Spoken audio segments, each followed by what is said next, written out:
Bonjour à tous et bienvenue pour cette nouvelle vidéo sur ma chaîne. Alors c'est une première sur ma chaîne, on va parler annotation. Il y a quelques semaines de ça, j'ai commandé une édition anniversaire d'un de mes livres favoris. Il s'agit de Fangirl. Alors, c'est pas cette édition-là, bien évidemment, ça c'est la version poche toute simple, mais de voir cette édition anniversaire avec un petit peu ces petits bonus, etc., ça m'a donné forcément envie de le relire. Alors je me suis dit que le relire pour la 4e, je crois, fois, c'était une bonne idée, mais cette fois, j'avais envie de relire Fangirl comme je ne l'avais encore jamais relu, c'est-à-dire en annotant mon exemplaire. Et une fois que l'annotation aura été faite, comme on était en pleine période de Noël, je me suis dit, bah offre-le. Avec toutes mes petites réflexions, avec toutes les petites choses que je me suis dites, etc. C'est donc un exemplaire qui est à gagner. Je vous invite à rester jusqu'à la fin de la vidéo pour avoir toutes les informations de participation. Mais d'abord, parlons un petit peu technique. Annoter un livre, ça sert à quoi ?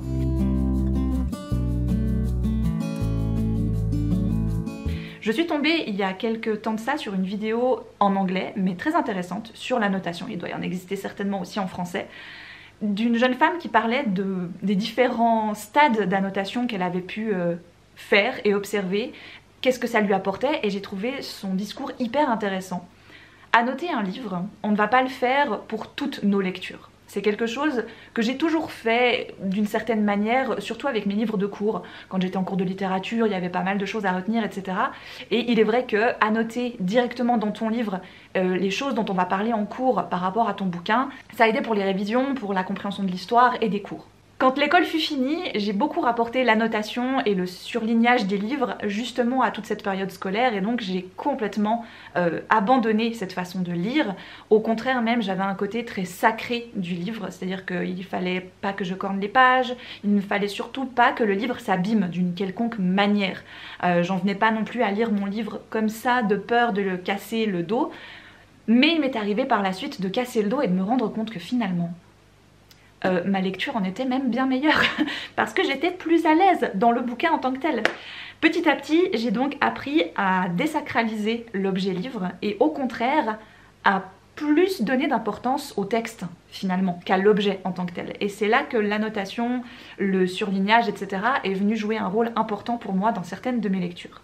Il y a forcément des distinctions à faire, je pense, dans l'annotation. C'est que pour moi, on n'annote pas n'importe quel livre. Je ne vais pas commencer à annoter toutes mes lectures en cours, par exemple. Je prendrai plus de plaisir à annoter un livre que j'ai déjà lu, comme par exemple le cas avec Fangirl. Et souvent, ce qui se passe, c'est que je ne sais pas à l'avance si je vais annoter ou non un livre. C'est tout à coup, au cours de ma lecture, je peux me dire « Waouh, ce passage-là me plaît, je vais commencer à faire quelque chose ».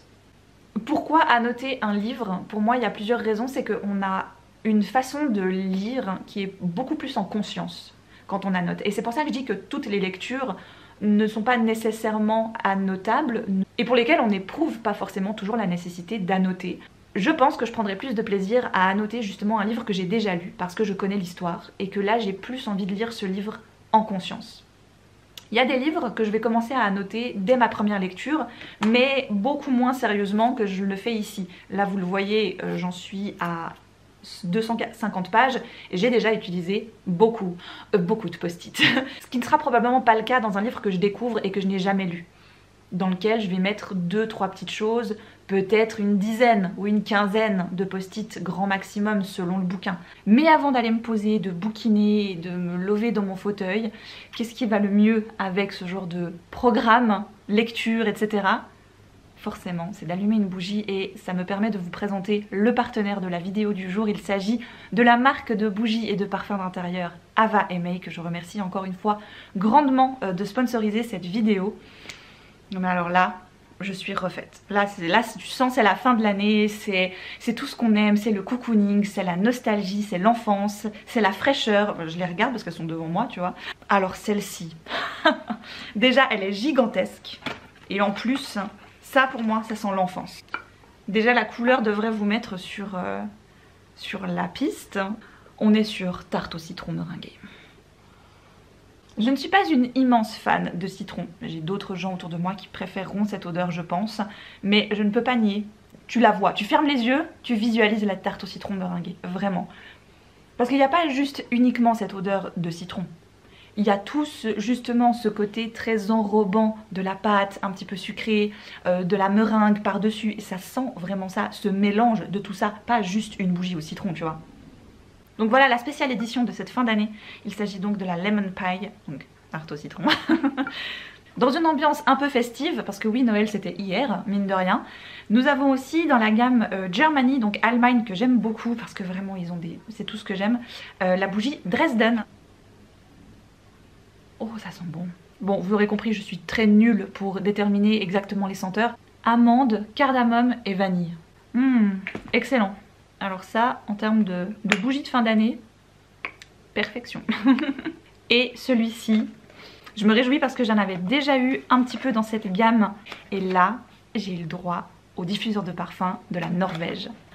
Alors ça, d'emblée, je sais que ça va me plaire. Les petits bâtonnets.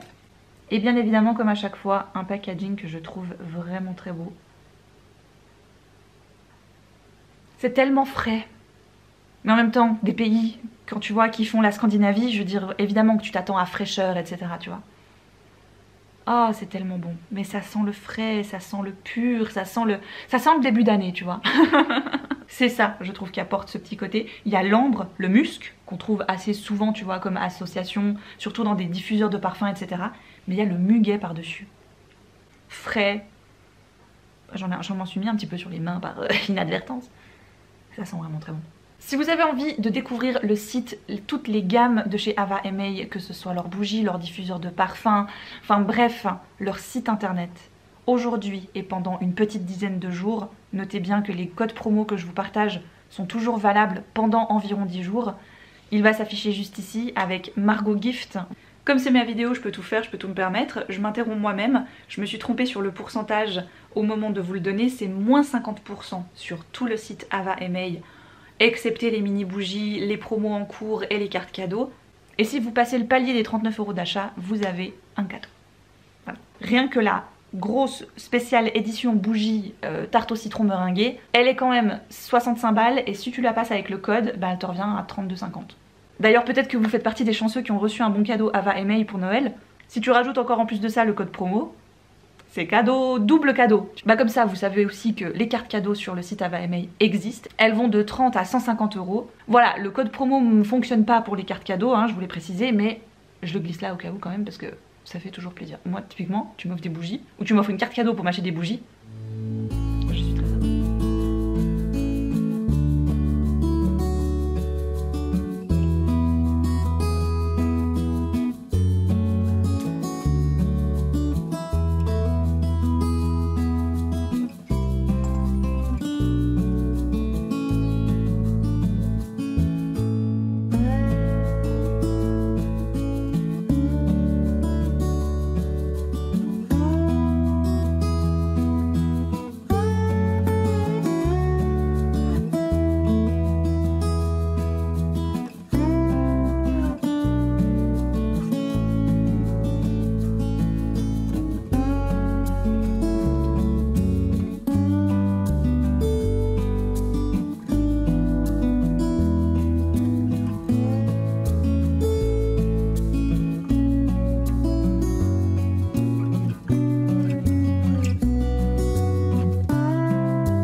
De la compassion à ce stade, c'est vraiment...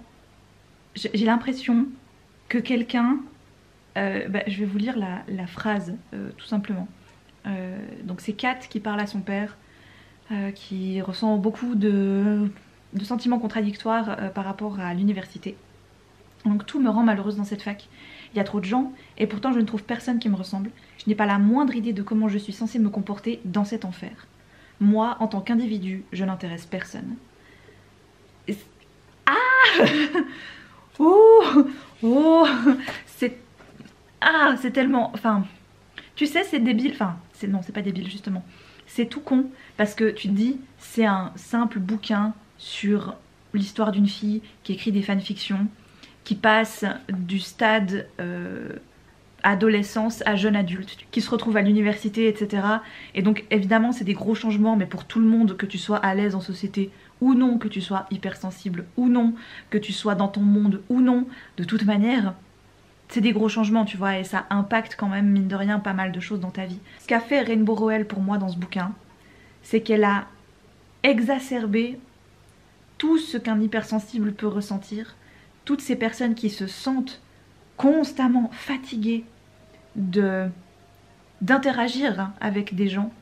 Alors tu as forcément un groupe de personnes avec qui tu es bien et tu interagis de façon naturelle et spontanée et où tout te semble facile d'être avec eux, mais tu as forcément des gens que tu vas être amené à croiser, à côtoyer, et typiquement l'entrée à l'université ou la vie tout simplement en université à un moment donné, c'est exactement ça, j'imagine. C'est tout à coup tous ces gros changements et ne pas connaître les codes. Et te dire mais purée, j'ai loupé la séance d'information, ou comment ça se passe que tous les gens savent exactement quoi faire, quoi dire, à quel endroit. Enfin, tu sais, il y a toute cette partie au tout début du bouquin où elle va enfin aller à la cantine de l'école et où elle va enfin comprendre un peu ses codes, mais où avant elle décrit le je sais pas, et ça me... Oh, et ça me demande beaucoup d'énergie d'essayer de comprendre, d'essayer de savoir et d'avoir peur de ne pas savoir et qu'on va me juger de ne pas savoir. Et c'est quelque chose que j'ai ressenti tellement fort à de nombreuses reprises que c'est pour ça que ce livre me plaît autant, toujours après 10 ans. Parce que c'est nous, enfin voilà. Je pense honnêtement que Kat c'est un des personnages qui me ressemble le plus dans la littérature. Et ouais, je savais que ces moments allaient arriver et que ça allait pas être facile. J'y retourne. C'est méchant et drôle à la fois, c'est horrible. Kat a un t-shirt beaucoup trop petit pour elle et qui est un petit peu démodé. Et quelqu'un au téléphone les appelle et son père lui dit Kat, il y a un téléphone pour toi. Et il y a sa soeur qui dit ah, je crois que c'est Doc. Marty a besoin d'un t-shirt pour une amie en 2005. Ah, mais c'est à mourir de rire, ça dit donc. En même temps, je sais que c'est méchant parce que Vren est méchante à ce moment-là dans le bouquin. Et en même temps, je trouve que la sortie elle est mythique. Donc je sais pas si ça me saoule parce que c'est elle qui le dit, en même temps c'est drôle. Ça y est, cette vidéo de lecture et d'annotation autour de Fangirl se termine aujourd'hui parce que ça y est. Je l'ai fini pour la 4e ou 5e fois, je ne saurais plus le dire ni le compter exactement. Et j'ai beaucoup annoté comme vous pouvez le voir. Avant de nous lancer là-dedans, je vais vous montrer un peu le matériel que j'ai utilisé pour justement annoter et tout ce dont j'ai eu besoin. Alors pas de tout ça, hein, je vous rassure. Ça c'est juste ma réserve.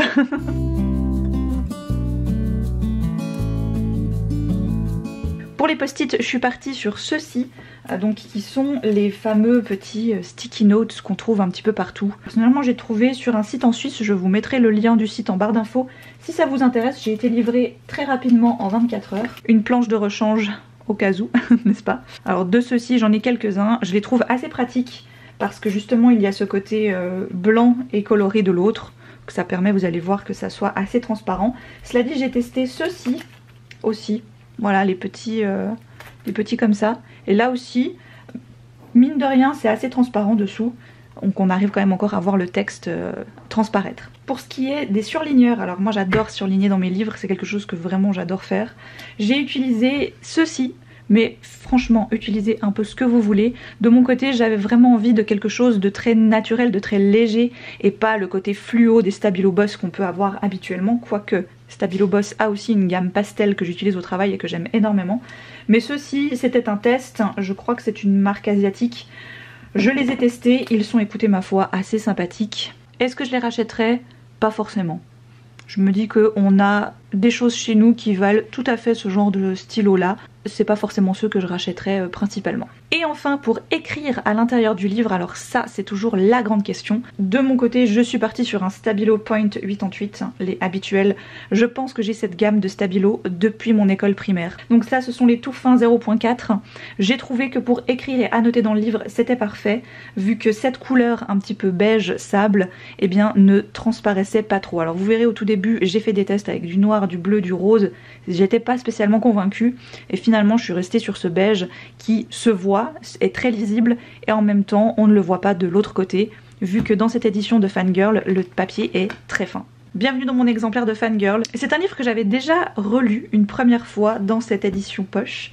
C'est l'édition que je vais faire gagner, alors certes des fois elle aura une petite marque ici ou une petite marque là, ou voilà, il n'est pas en super excellent état, mais quoique franchement, hein, à s'y méprendre.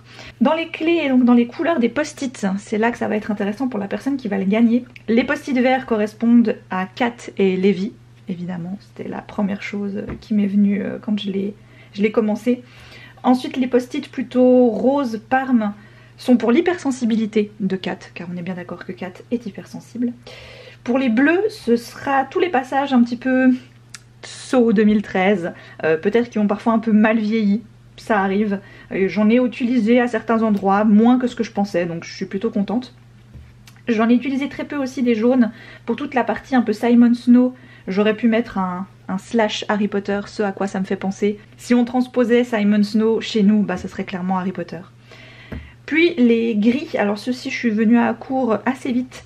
C'est tous les passages où Regan me fait rire et toutes les scènes drôles, parce qu'il n'y a pas qu'elle, mais évidemment que c'est elle qui met un peu le côté punchy dans l'histoire, et ça aussi j'en ai utilisé pas mal. Et enfin pour terminer, il y a les bruns qui eux correspondent plus aux attitudes de personnages diverses qui m'ont un peu saoulée. Donc voilà un peu à quoi ça peut ressembler à l'intérieur.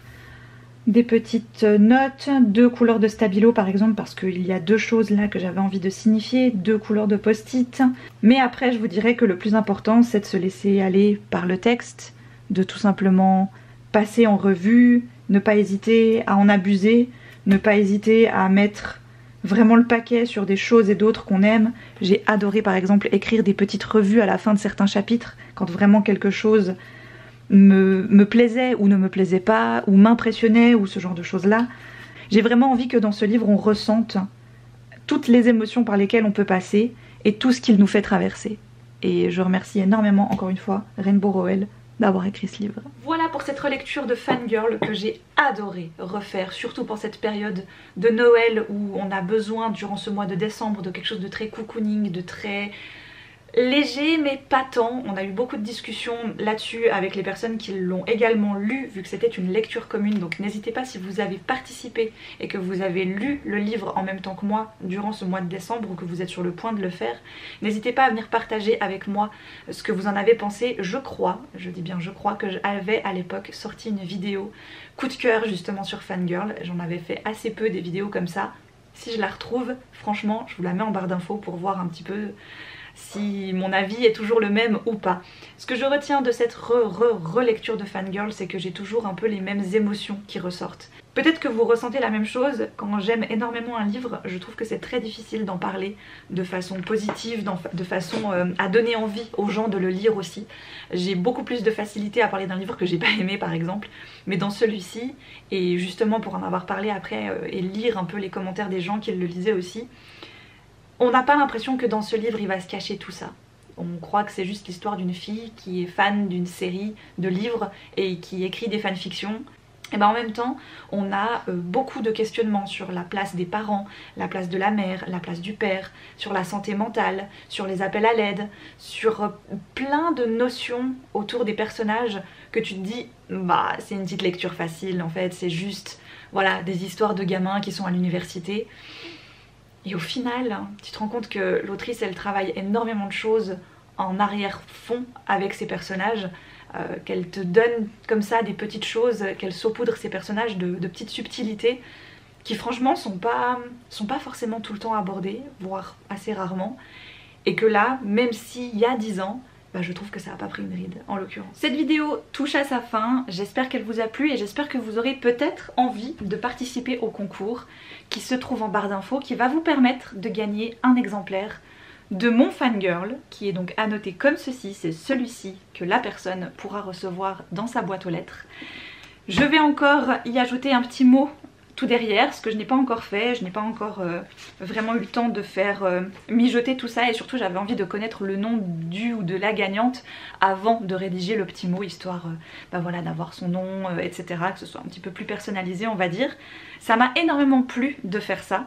Je pense d'ailleurs avant de l'envoyer, de recopier les post-it et les annotations que j'y ai fait dans mon exemplaire grand format, le mien, à moi, que je vais garder. Ça me permettra de garder un exemplaire annoté rien que pour moi, quoique je pourrais le relire d'ici 1 an ou 2 et le re-annoter, mais... Si vous avez envie de participer et de gagner cet exemplaire de Fangirl avec mes annotations, tout est indiqué dans le formulaire Google de la barre d'infos.